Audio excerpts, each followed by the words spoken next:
와주셔서 감사합니다. 치팅 스토리 구독 잘 부탁드려요. 새로운 스토리 놓치지 않도록 결혼식 며칠 전 미팅으로 시간 낭비했어요. 비슷한 줄거리에 오늘 스토리 재미있게 시청해주세요. 안녕하세요. 여러분, 오늘은 제가 발견한 시간에 대해 말씀드리고 싶습니다. 내 약혼자는 계획된 결혼식 몇 주 전에 바람을 피웠고 이로 인해 약혼이 종료되었습니다. 저는 35세 남자이고 제 전 약혼자는 33세입니다. 우리는 약혼한 지 3년이 되었고 결혼 날짜를 다음과 같이 정했습니다. 올해 6월, 전 약혼자와 저는 2년 넘게 알고 지냈고 둘 다 같은 대학에 다녔지만 그 당시에는 별로 친한 친구도 아니었고 같은 소셜서클의 일원도 아니었습니다.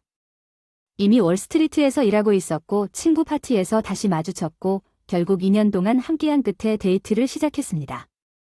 이제 우리의 관계를 공식화할 때가 왔다고 느꼈고 그 시점에서 그녀에게 프러포즈했습니다.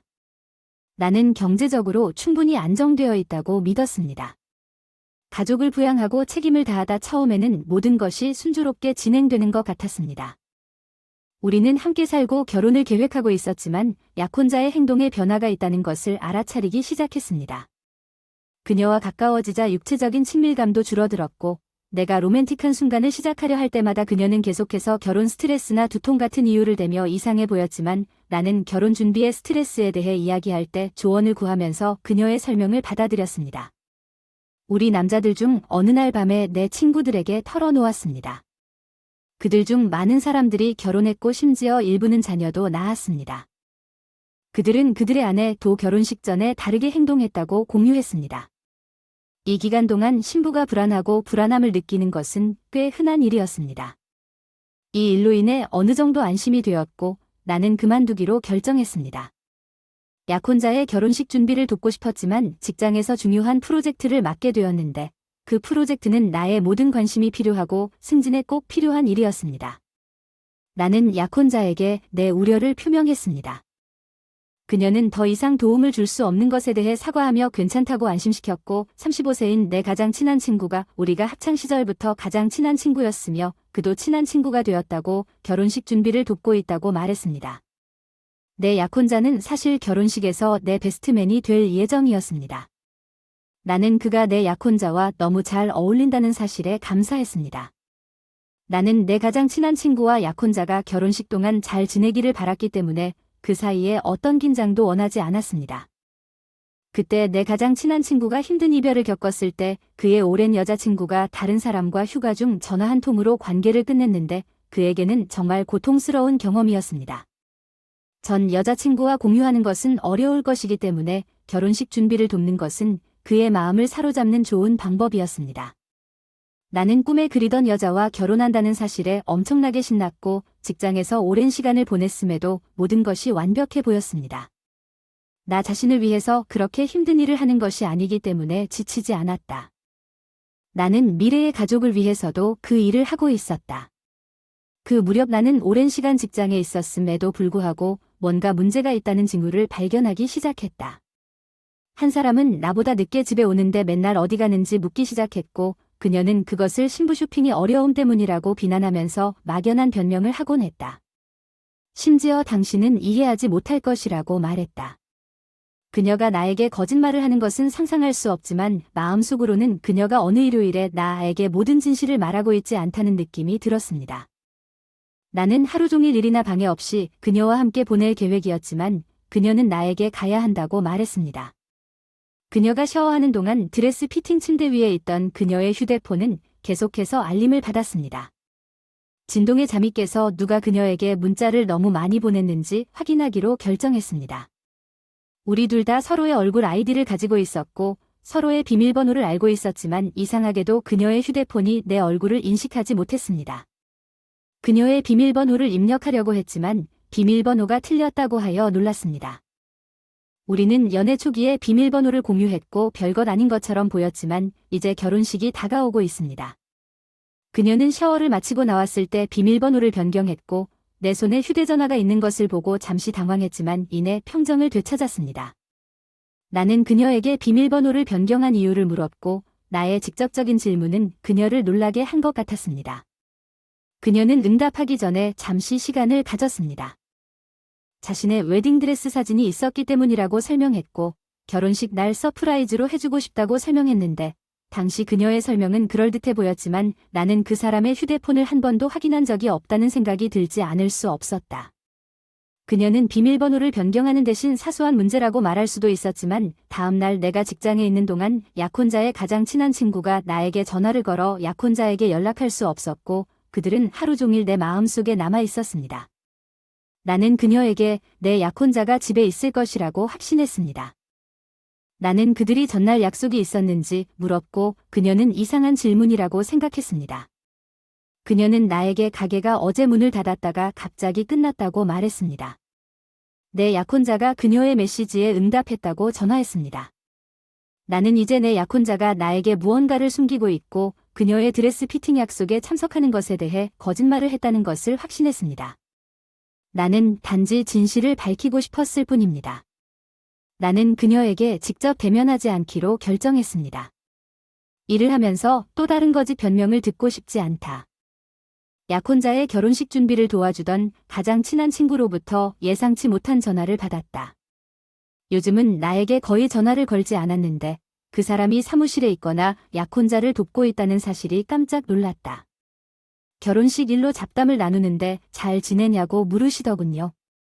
저는 괜찮다고 했고 무슨 일인지 잠깐 이야기를 나눈 뒤 뭔가 아쉬운 부분이 있다고 느꼈고 혹시 문제가 있냐고 물었습니다. 내 약혼자의 거짓말을 그와 공유하려고 했지만 계속하기로 결정했습니다. 나는 그녀가 재단사에 간다고 말했지만 그녀의 가장 친한 친구가 오늘 전화해서 어제가 아니라 오늘 약속이 있다고 했다는 이야기의 불일치에 대해 그에게 말했습니다.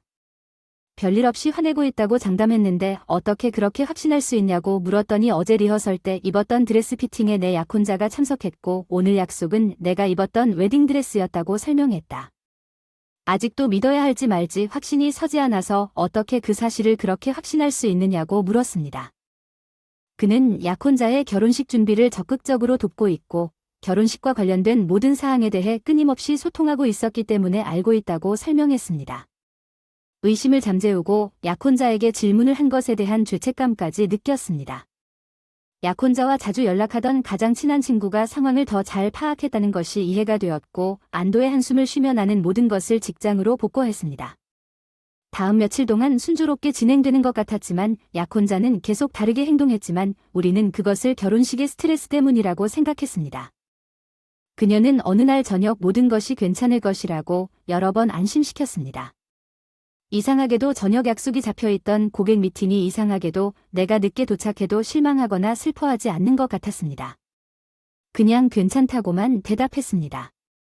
그런데 제가 예상보다 늦게 집에 도착하자 고객 미팅 일정이 다음 날로 변경되었습니다. 제 약혼자가 거기에 없었습니다. 이미 꽤 늦었습니다. 그래서 전화해서 어디 있냐고 물으니 집에서 계속 나를 그리워하고 내가 돌아오기를 간절히 기다리고 있었다고 거짓말을 했다. 나는 이미 집에 와서 그녀를 기다리고 있다고 대답했습니다.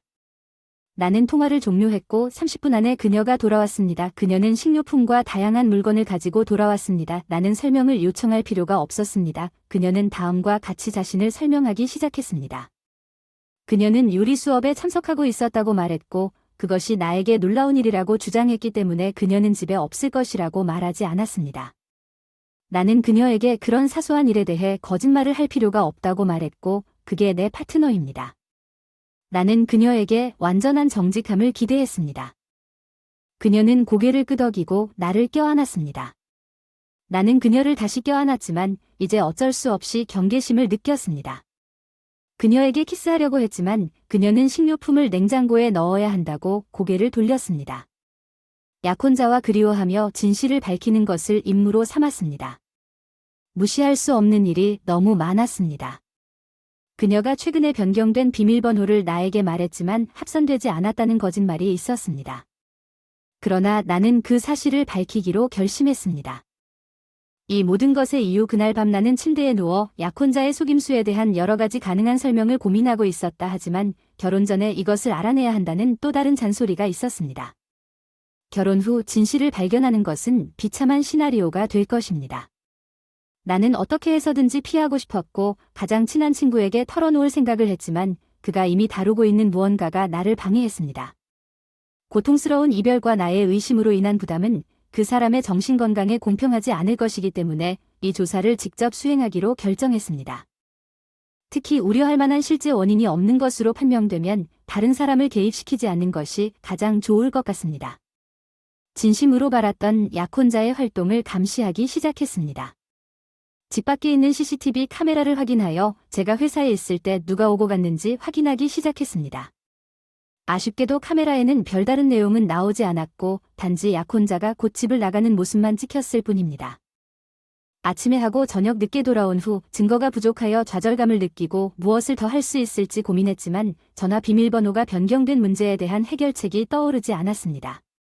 그녀를 따라가서 그녀가 어디에 있는지 알아낼 수 있는 옵션은 단 하나뿐이었습니다. 사생활 침해처럼 느껴졌지만 결혼을 앞두고 진실을 밝혀야 한다는 마음에 다음날 그녀를 미행하기로 결심했습니다. 평소처럼 출근한다고 말하고 대신 차를 주차했습니다. 우리 집에서 몇 거리 떨어진 곳에서 그녀가 떠나기를 기다렸습니다.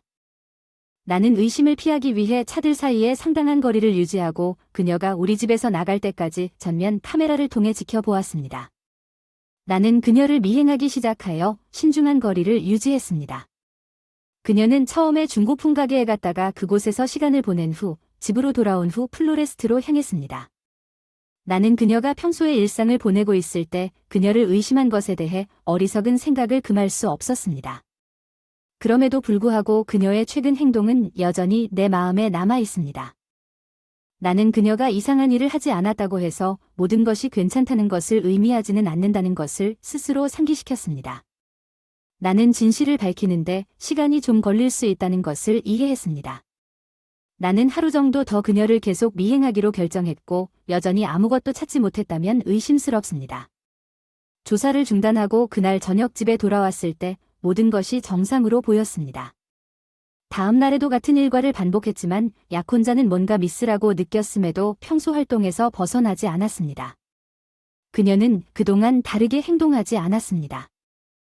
이틀 동안 그녀는 내가 그녀를 따라오고 있다는 것을 알고 있을지도 모른다는 잠깐의 의심이 내 마음을 스쳤지만 나는 내 의심을 누구와도 공유하지 않았고 세 번째 날에 그녀의 차를 따라갈 때 상당한 거리를 유지했는지 확인했다는 생각을 빨리 일축했습니다. 아침에 가장 친한 친구로부터 총각 파티에 관한 전화를 받았습니다. 그가 염두에 두고 있는 어떤 계획이라도 받아들일 것이라고 그에게 알렸습니다. 배경소음이 크고 스페인 노래가 시끄럽게 흘러나오고 있었기 때문에 그에게 위치를 물어볼 수 없었습니다. 그 시점에 직장에서 사무실로 가야 한다는 또 다른 긴급 전화를 받았습니다. 약혼자의 활동이 일관되게 유지되었기 때문에 계속해서 따라가는 것이 별 의미가 없다고 생각했습니다. 사무실에 가서 나중에 업무를 처리했습니다. 우리 결혼 반지를 제작하는 보석상으로부터 전화가 왔습니다.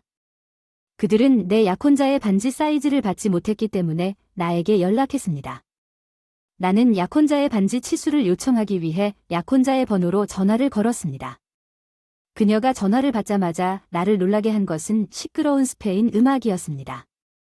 그 사람의 행방을 물었고 그 사람은 내가 아닌 가장 친한 친구와 함께 있었다고 했습니다. 보석상에게 메시지를 전달했고 그녀는 저녁에 매장을 방문하여 반지 치수를 알려주겠다고 약속했습니다. 통화를 종료했지만 뭔가가 되지 않았습니다. 바로 옆에 앉아 내 약혼자와 가장 친한 친구의 전화를 배경으로 시끄러운 스페인 음악이 동시에 들리는 것은 우연보다 더 기분이 좋았습니다. 나는 가장 친한 친구에게 다시 전화하기로 결정하고 그에게 어디 있는지 물었습니다. 그는 그가 잠시 카페에 있다고 설명했습니다.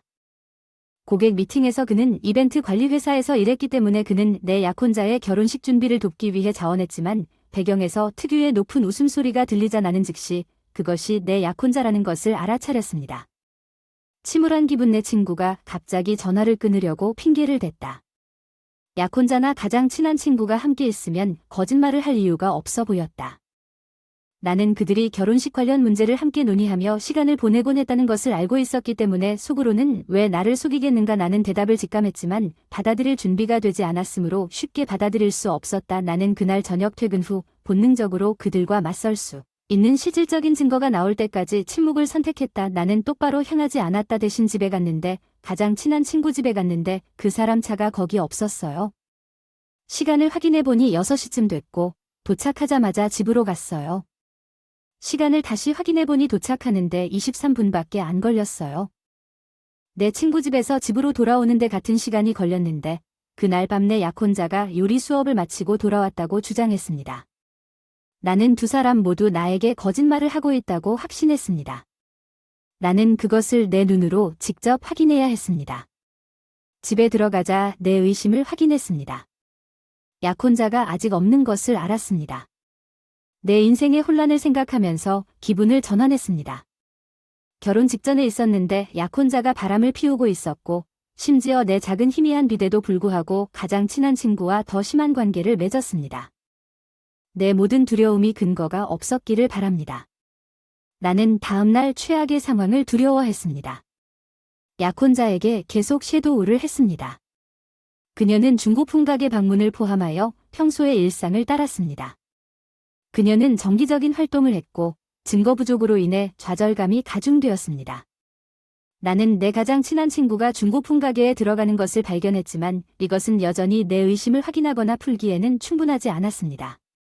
아마도 그는 단지 결혼식 관련 작업으로 그녀를 돕고 있었을 것입니다. 그는 45분 후에 가게에서 나왔는데 구체적인 증거가 없었습니다. 다음 날 아침 식사를 하다가 점점 더 답답해졌습니다. 갑자기 침실에 파일을 남겨두는 것이 생각났습니다. 그것을 꺼내서 약혼자가 샤워 후 옷을 입는 것을 보았습니다. 그녀 옆을 지나갈 때 내 관심은 그녀의 견갑골에 있는 키스마크에 쏠렸습니다. 확실히 아니었습니다. 우리가 친해진 지 한 달이 넘었기 때문에 나는 그녀 옆에 멈춰 섰다. 내가 멈춰 섰을 때 그녀는 놀란 표정을 지었다.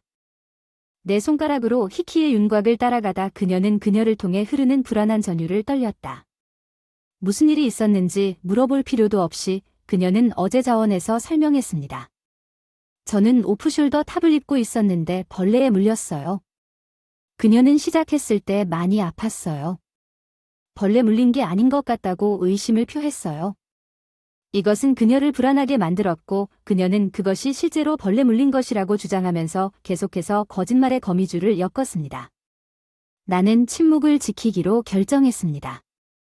차에 타자마자 나의 의심을 확인하기 위해 지구의 증거를 찾아내려는 나의 결심은 점점 더 강해졌습니다. 나의 첫 번째 행동은 다음과 같습니다.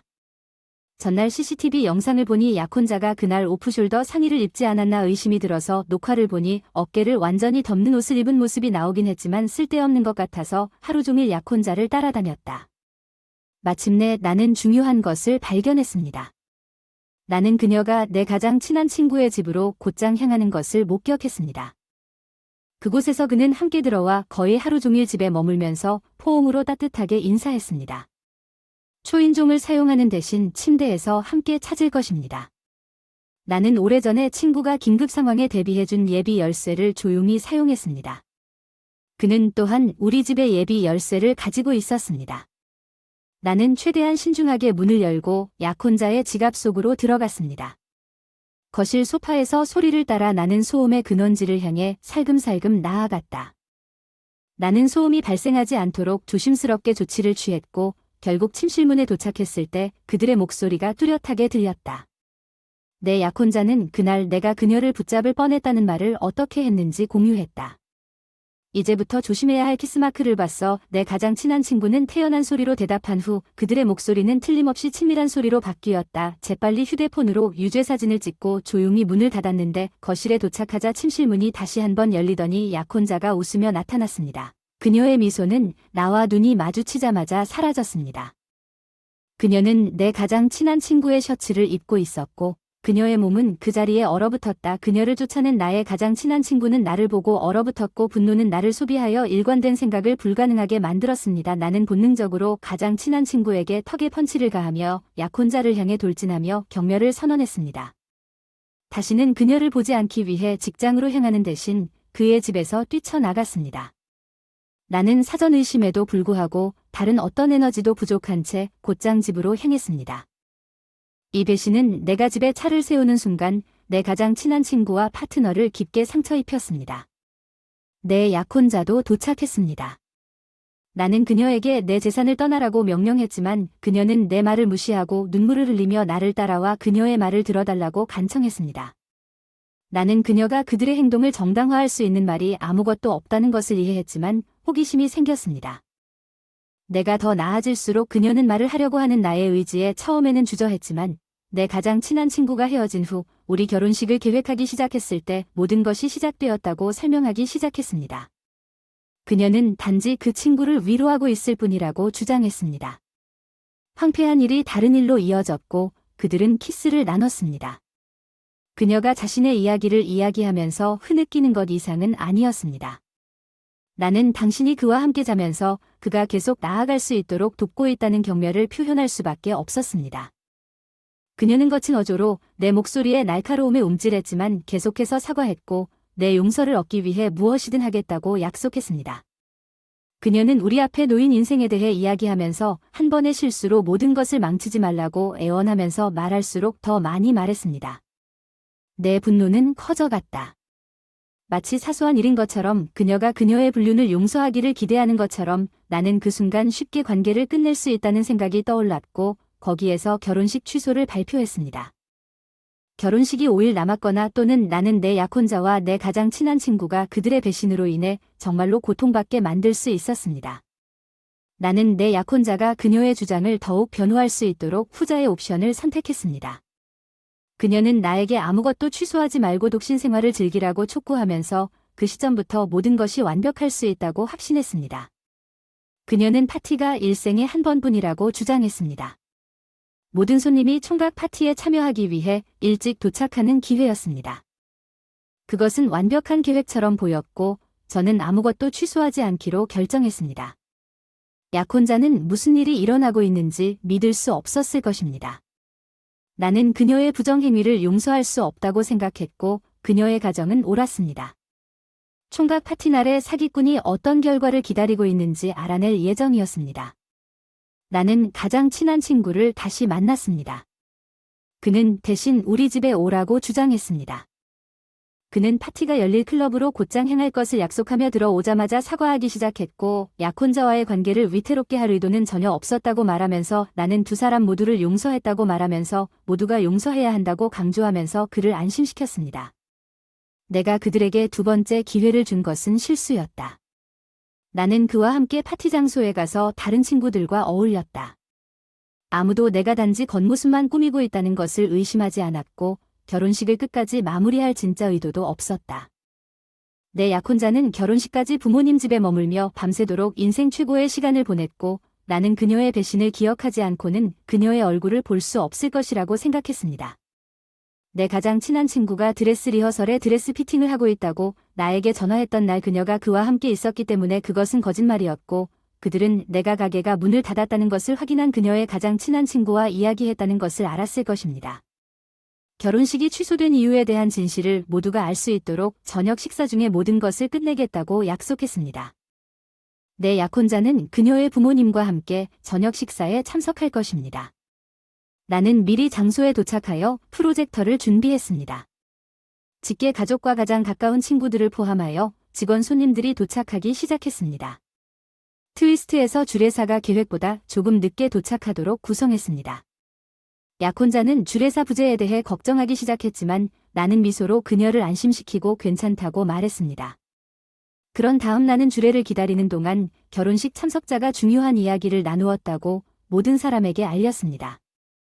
한 참석자가 축배는 나중을 위해 아껴두자고 제안했지만 나는 바로 그 자리에서 연설을 하겠다고 고집했습니다. 약혼자이며 우리 관계가 얼마나 완벽했는지 강조했습니다. 그녀는 눈물을 흘리며 나를 바라보며 웃었습니다. 그녀는 앞으로 무슨 일이 일어날지 전혀 몰랐습니다. 나는 그녀가 나와 내 가족을 위해 해준 모든 일에 대해 감사를 표하고 그녀의 사심 없음을 강조했습니다. 가장 사려 깊은 여자 나는 그녀가 내 가장 친한 친구와 함께 자고 있었다는 사실을 폭로했습니다. 모두가 내 말을 흡수하는 동안 긴장된 침묵이 방을 가득 채웠고 내 약혼자는 그 자리에서 얼어붙었고 나는 내 관심을 지금의 이전 최고에게 돌렸습니다. 친구 나는 우리가 서로를 옹호했던 학교 추억을 회상하며 우리의 오랜 우정의 역사를 공유합니다. 나는 그에게 당신이 정말 나에게 형제 같다고 직접 말한 다음 유죄 판결 사진을 화면에 투사했습니다. 약혼자와 내 전 가장 친한 친구가 함께 침대에 벌거벗은 모습이 드러났습니다. 나는 내 약혼자를 보려고 돌아섰지만 그녀는 바닥을 바라보고 그녀에게 다가오고 있었습니다. 나는 그녀에게 다시는 내 앞에 나타나지 말라고 말하고 반지 자체는 가치가 거의 없었기 때문에 내 반지를 돌려달라고 요구했습니다. 나는 그녀가 그 약속의 상징을 소유하는 것을 원하지 않았습니다. 그녀는 떨리는 손으로 그것을 나에게 건네주었습니다. 나는 이미 이삿짐을 가져갈 이삿짐을 마련했다고 그녀에게 알리고 그녀가 다시는 내 집에 발을 들여 놓지 말라고 강조했습니다. 충격적인 사건이 전개되자 속삭이며 쳐다보며 참석해주신 모든 분들께 감사를 표하고 결혼식이 취소되었음을 알렸습니다. 노안 이 계시로 인해 결혼식을 진행할 수 없는 것이 분명했지만 나는 그녀에게 편지를 보내겠다고 말했습니다. 나는 그저 어깨를 으쓱하고 더 이상 책임이 없다고 그녀에게 알렸다. 그녀의 불성실로 인해 결혼식이 취소되었기 때문에 그녀가 비용을 충당하는 것이 정당한 일이었고 나는 뒤도 돌아보지 않고 홀을 떠났다. 이번에는 내 약혼자와 내 전 가장 친한 친구를 무시하고 그들은 나를 설득하거나 논쟁을 시도하지 않았고 다음날 이삿짐이 도착하여 그녀의 모든 소지품을 가져갔습니다. 나는 그녀가 내 집으로 돌아갈 변명의 여지가 없도록 그녀의 소지품이 아무것도 남지 않았는지 확인했습니다. 그녀는 모든 결혼식 준비를 처리했고 그녀는 나에게 그 청구서를 보낼 자신이 없었기 때문에 공급업체가 그녀에게 직접 전달한 청구서를 그녀에게 보낼 필요가 없었습니다. 나는 그녀뿐만 아니라 모든 소셜미디어 플랫폼에서 그녀를 차단했습니다. 전화번호 그 사람의 부정적인 면을 없애고 싶었어요. 고개를 숙이고 살아왔거든요. 전 약혼자가 누구와도 눈도 마주치지 못하고 다른 주로 사촌들과 함께 살았다는 얘기를 누군가한테 들었어요. 한동안 내 전 가장 친한 친구는 그날 이후로 나에게 연락을 시도하지 않았습니다. 그는 서로 아는 친구를 통해 내 집 열쇠를 보냈습니다. 모두가 자신의 배신을 알고 있었고 아무도 그들과 연관되지 않았습니다. 그들은 그들의 행동의 결과에 직면하고 있었고 나는 도울 수 없었습니다. 하지만 정당하다고 느꼈습니다. 나는 약혼자에게 충실했고 전 가장 친한 친구에게 좋은 친구였다는 사실을 알고 계속 살았습니다. 그들이 나에게 한의를 받을 자격이 없었습니다. 앞으로 나아가고 행복을 찾기 위해 치료 세션을 시작했습니다. 모두 감사합니다. 지금까지 들어보니 마지막 게시물 이후 6개월이 지났고 결혼식을 취소한 지 거의 1년이 지났습니다. 친구를 통해 전 약혼자가 전 가장 친한 친구와 데이트를 시작했다는 소식을 들었습니다. 예, 그녀와 잤던 사람이 공식적으로 데이트를 시작했습니다. 결혼식이 취소된 지 2개월 후 그들은 처음에는 행복했지만 소문이 퍼지면서 관계에 문제가 생기고 결국 내 전 가장 친한 친구가 그의 사무실 동료와 바람을 피우고 몇 달 후에 그 사실을 알고 헤어졌습니다. 이 사실을 알게 되자마자 나는 이전에 다른 모든 것을 공유했기 때문에 여기에서 공유하려고 생각했습니다. 마지막 업데이트에서 내 약혼자가 이전 가장 친한 친구와 바람을 피웠다는 사실을 발견한 지 2년이 지났습니다. 이별 후 그와 헤어진 그녀는 파티에서 나에게 접근하는 모든 곳에서 차단되어 다시 연락을 시도했으며 모든 것이 시작되었으므로 파티에서 용서를 구하는 것이 적절하다고 농담했습니다. 그녀가 지구상의 마지막 사람이라 할지라도 나는 그녀와 다시 만날 생각이 없다는 것을 분명히 했습니다. 이것은 여러 사람들 앞에서 일어난 일이었고 그녀는 당황스러워하고 급히 물러나 다시는 나에게 접근하지 않으려 고했습니다. 전 가장 친한 친구도 전 약혼자와 헤어진 후 나에게 연락을 시도했습니다. 그는 나에게 공간을 주기 위해 기다렸다고 설명했습니다. 그는 우리 우정이 그에게 얼마나 큰 의미인지 강조했으며 어떤 연애 관계보다 더 중요하다고 주장했습니다. 내가 승인하지 않을 것이라는 것을 알았을 때 내가 결혼식을 취소한 후 왜 내 전 약혼자와 데이트했는지 그에게 물었습니다. 그는 내가 그들의 관계를 몰랐다고 생각하여 당황했습니다. 나는 웃으며 그에게 나는 모든 것을 알고 있지만 단순히 신경 쓰지 않는다고 확신했습니다. 나는 내 인생에서 그와 같은 친구를 더 이상 원하지 않는다는 것을 분명히 했습니다. 치료는 엄청나게 도움이 되었습니다. 나는 다른 사람의 실수의 무게를 영원히 짊어질 수 없다는 것을 깨달았고 그로 인한 고통을 놓아주기 시작했습니다. 시간이 지날수록 배신감은 줄어들었고 이제는 내 삶에 만족합니다. 직장에서 오랫동안 바라던 승진을 얻었습니다. 어려울 때 나를 지지해주는 진정한 친구를 사귀었고 처음에는 옛집에 머물려고 노력했지만 가족으로부터 귀중한 도움을 받았습니다. 전 약혼자와의 추억이 너무 많아서 팔기로 결정하고 친구와 가족의 지원을 받아 새 부동산으로 이사했습니다. 다음 영상에서 만나요.